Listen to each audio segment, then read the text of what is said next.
पोलिसांनो, 2 number बंद करा. 1 number काम होईल. तुम्ही आणि नागरिकही सुखी. नमस्कार. मुद्दा जनतेचा मध्ये आपलं स्वागत.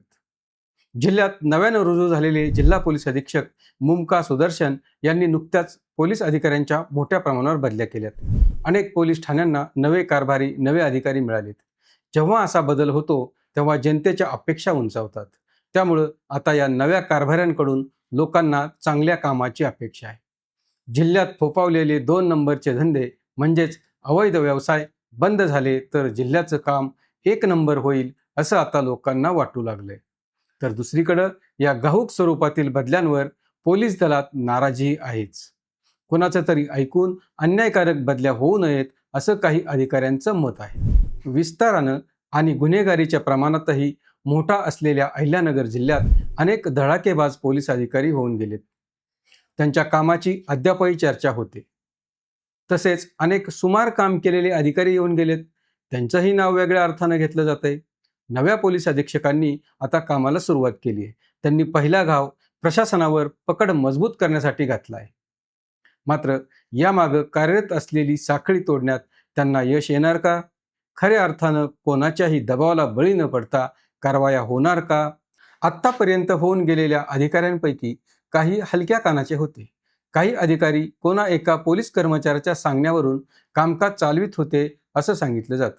अशा परिस्थितीत नव्या पोलीस अधीक्षकांची कारकीर्द कशी राहील याची जिल्ह्यात उत्सुकता आहे. याच विषयावर आज आपण चर्चा करणार आहोत. पोलिसांच्या भाषेत ज्याला 2 नंबरचे धंदे म्हणतात त्यात मटका, जुगार, बेकायदेशीर दारूचे अड्डे, वाळूची तस्करी, अंमली पदार्थांची विक्री आणि गोवंश तस्करी अशा प्रकारचे गुन्हे येतात. हे धंदे वाढले की एकूणच कायदा सुव्यवस्थेवर परिणाम होतो. काही लोकांना वाटू शकतं की जुगार खेळणारा खेळतोय, दारू पिणारा पितोय, आपल्याला काय फरक पडतो? पण तसं नाही. हे अवैध धंदे म्हणजे इतर मोठ्या गुन्हेगारीची नांदी असते. या अवैध धंद्यांमधून पैसा येतो आणि त्या पैशाच्या मस्तीतून शहरात आणि गावात टोळ्या निर्माण होतात. त्यातून भर चौकात हाणामाऱ्या होतात, तलवारी चालतात, गोळीबार होतात आणि खुनासारखे गंभीर गुन्हे घडतात. जे तरुण उद्याच्या देशाचं भवितव्य आहेत ते मटका आणि ड्रग्जच्या आहारी जातात. जेव्हा या नशेकडं आणि जुगाराकडं वळलेल्या तरुणांचे पैसे संपतात तेव्हा ते घरात चोऱ्या करतात. रस्त्यावरून जाणाऱ्या महिलांच्या गळ्यातील मंगळसूत्र खेचतात. वाहनांच्या चोऱ्या होतात. इतरत्र काम न मिळाल्यानं गुन्हेगारी टोळ्यांचा भाग होतात. ज्या भागात बेकायदेशीर दारूचे अड्डे असतात तेथून माता भगिनींना, शाळा कॉलेजच्या मुलींना सुरक्षितपणे चालणं कठीण होऊन बसतं. म्हणजे एका अवैध धंद्यामुळं संपूर्ण समाजाचं स्वास्थ्य बिघडतं. पण मग प्रश्न पडतो, हे धंदे चालतात कसे? कायद्याचे हात खूप लांब असतात असं आपण ऐकतो. पोलिसांची नजर गुन्हेगारांच्या हालचालींवर असते हेही आपल्याला ठाऊक आहे. मग पोलिसांना हे धंदे दिसत नाहीत का? मात्र अत्यंत खेदानं सांगावं लागेल की हे अवैध धंदे पोलिसांच्या आशीर्वादाशिवाय आणि पाठबळाशिवाय चालूच शकत नाहीत. हे उघड गुपित आहे. तशी चर्चा उघडपणे पोलिसांत आणि धंदेवाल्यांमध्येही तसंच संबंधित नागरिकांमध्येही असते. असं सांगतात की प्रत्येक पोलीस ठाण्यात काही ठराविक कर्मचारी फक्त यासाठीच नेमलेले असतात. पोलिसांमध्ये ज्याला कलेक्टर असं नाव दिलेलं असतं. या कलेक्टरांची वरिष्ठांपर्यंत पोच असते. त्यामुळं बऱ्याचदा त्यांच्या सल्ल्यानं कारभार चालतो असंही बोलतात. अहिल्यानगर जिल्ह्यातही अशाच एका कर्मचाऱ्याचं नाव अनेक वर्षांपासून चर्चेत आहे. खरं खोटं माहीत नाही, मात्र कोणीही वरिष्ठ अधिकारी आले तरी हाच कर्मचारी मर्जीतला बनतो असंही सांगतात. त्यातूनच सोयीच्या धंद्यांना पाठीशी घालण्याचे प्रकार होतात. हा कसला कायदा आणि ही कसली सुरक्षा? कारवायांच्या नावाखाली केवळ फार्स केला जातो का?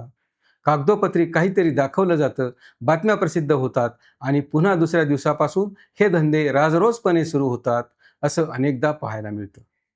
याचा सर्वात मोठा फटका बसतो तो सामान्य प्रामाणिक नागरिकाला. सामान्य माणूस स्वतःचं घर सांभाळता सांभाळता बेजार झालाय.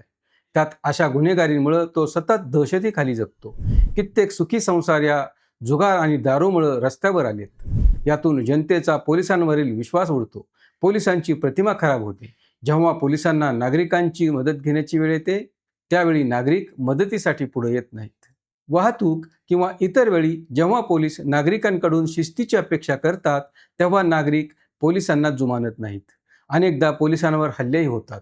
त्याचं मूळ पोलिसांच्या या ढिसाळ कामकाजात असतं. दुसरीकडे याचा त्रास पोलीस दलातील प्रामाणिक अधिकाऱ्यांना आणि अंमलदारांना सुद्धा होतो. प्रत्येक पोलीस ठाण्यात असे मोजकेच पोलीस कर्मचारी असतात. त्यांच्यावरच पोलीस ठाणे चालतं. कारण बरेच कर्मचारी अधिकाऱ्यांच्या मागपुढं फिरण्यात आणि उरलेले नेत्यांसाठी काम करण्यात गुंतलेले असतात. खऱ्या अर्थानं पोलीस स्टेशन चालविणारे, इमानदारपणे आपली सेवा बजावणारे, रात्रंदिवस ड्युटी करणारे अनेक कर्मचारी असतात. पण काही भ्रष्ट सहकाऱ्यांमुळं संपूर्ण खात्याला काळिमा फासली जाते. जेव्हा गुन्हेगारी वाढते तेव्हा या प्रामाणिक पोलिसांवर कामाचा ताण वाढतो आणि जनतेचा रोषही त्यांनाच सहन करावा लागतो. मग हे धंदे बंद का होत नाहीत? पोलिसांनी ठरवलं तर ते एका रात्रीत गुन्हेगारांना वठणीवर आणू शकतात. पण हे होत नाही. कारण या धंद्याच्या मागं राजकीय नेत्यांचा वरदहस्त असतो. अनेक अवैध धंदे चालवणारे हे कोणत्या ना कोणत्या नेत्याचे कार्यकर्ते असतात. पोलिसांवर दबाव आणला जातो, तर दुसरीकडं दुर्दैवानं काही पोलीस अधिकारी, कर्मचारी अशा धंद्यांना पाठबळ देतात. पूर्वी अनेकदा पोलीसच अशा धंद्यात पार्टनर असल्याच्या घटनाही उघडकीस आल्यात. त्याला कारण पोलीस दलातील भ्रष्टाचार हेही असू शकतं. महत्त्वाच्या पोलीस ठाण्यात किंवा गुन्हे शाखेत बदलीसाठी अनेक अधिकारी उत्सुक असतात. तिथं नियुक्तीसाठी भाव ठरलेला असतो असं बोललं जातं. त्यासाठी ही सगळी धडपड असते. नव्या पोलीस अधीक्षकांनी पोलीस अधिकाऱ्यांच्या बदल्या करून एक पाऊल टाकलंय. त्यातून त्यांना काहीतरी बदल घडवायचा असेल असा अंदाज येतो. तसं असेल तर त्यांना मोठी संधी आहे. अन्न व औषध प्रशासनाचे आयुक्त तुकाराम मुंढे यांनी राज्यात कारवाईचा धडाका सुरू केलाय. त्यांचे नागरिकांमधून स्वागत होतंय. विशेष म्हणजे अद्याप तरी त्यात राजकीय हस्तक्षेप झालेला नाहीये.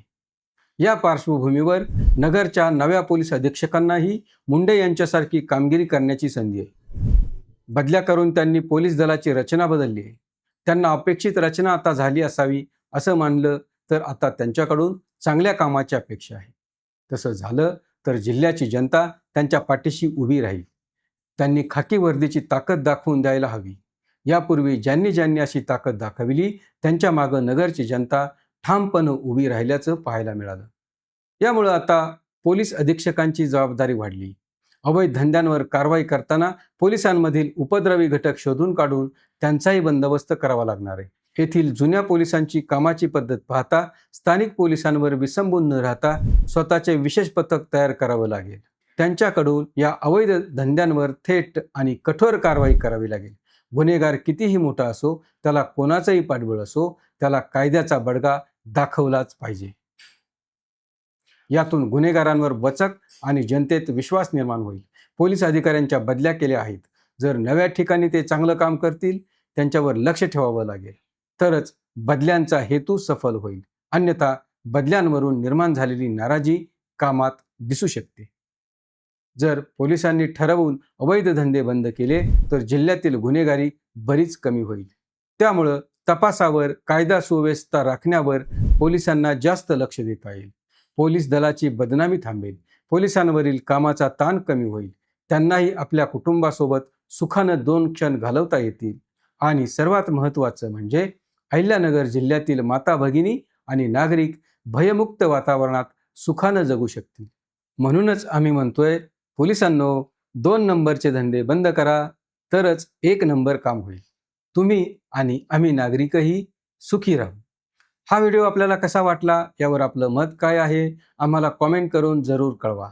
अशाच महत्त्वपूर्ण माहितीसाठी आपल्याला भेडसावत असलेल्या मुद्द्यांवरील चर्चा ऐकण्यासाठी पाहत रहा मुद्दा जनतेचा, फक्त आय लव्ह नगरवर.